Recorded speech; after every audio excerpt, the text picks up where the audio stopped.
नौरंगी बंदर रोज मेरी बीवी को छेड़ता है। उसने हद कर दी है। अब मैं इसकी शिकायत जंगल की पंचायत में करूंगा, या तो मैं ही इसे चीर फाड़ दूंगा। मंत्री जी, आजकल जंगल में बड़ी शांति है, कोई शिकायत नहीं आ रही है। महाराज, जंगल में कोई शांति नहीं है। नौरंगी बंदर की हरकतें अब बर्दाश्त से बाहर है। क्या बात है फेरू, क्या परेशानी हो गई? नौरंगी बंदर रोज मेरी बीवी को छेड़ता है। जब वो पानी भरने जाती है तो कभी उसकी मटकी तोड़ देता है, कभी उसके बाल खींचता है। मेरे राज्य में इस तरह की हरकत। नवरंगी बंदर को 2 दिन बाद दरबार में पेश होने का हुक्म दो। 2 दिन बाद नवरंगी को दरबार में पेश किया गया। नवरंगी, तुम्हारे ऊपर इल्जाम है कि तुम फेरू की पत्नी को छेड़ते हो। महाराज, ये सरासर इल्जाम है। इस जंगल में मुझसे शरीफ कोई नहीं है। मैं सभी महिलाओं की इज्जत करता हूँ। फेरू के पास अगर कोई सबूत हो तो दिखाएं।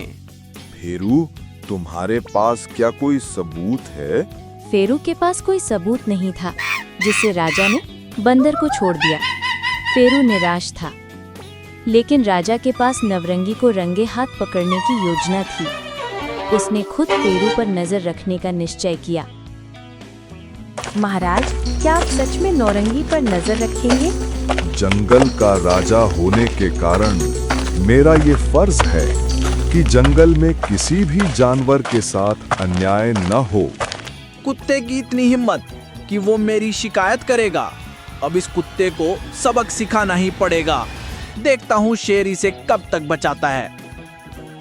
आप गुस्सा ना करो, उस बंदर को उसके किए की सजा जरूर मिलेगी।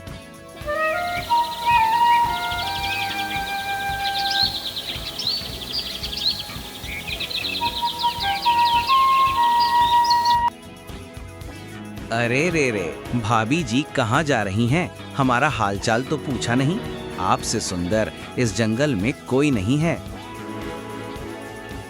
अपनी औकात में रहो नौरंगी, वरना किसी दिन तुम्हारा अंजाम बहुत बुरा होगा।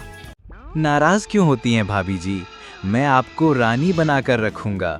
उस फेरू के पास आखिर है क्या? मुझे छोड़ दे कमीने, वरना तेरा अंजाम बहुत बुरा होगा।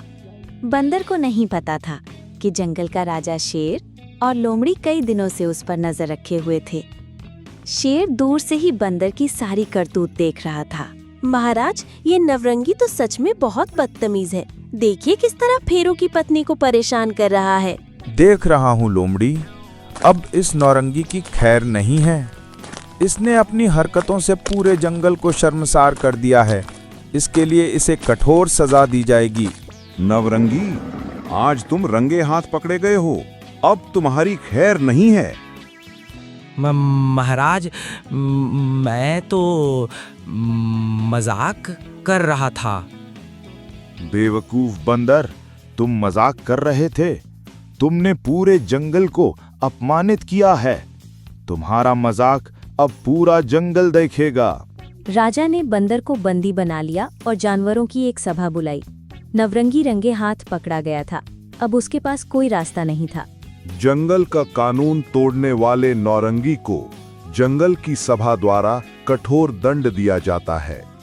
नौरंगी का सर मुंडवाया जाएगा, उसके चेहरे पर कालिख पोती जाएगी, गले में जूते की माला पहनाई जाएगी और उसे गधे पर बैठाकर पूरे जंगल के सामने घुमाया जाएगा। फिर जंगल से बाहर निकाल दिया जाएगा। राजा के आदेश पर नौरंगी को गधे पर बिठाकर पूरे जंगल में घुमाया गया। लोगों ने उसकी हालत देखकर खूब ठहाके लगाए। नौरंगी अपने किए पर पछता रहा था। फेरू और उसकी पत्नी राजा के इस न्याय से बहुत खुश थे।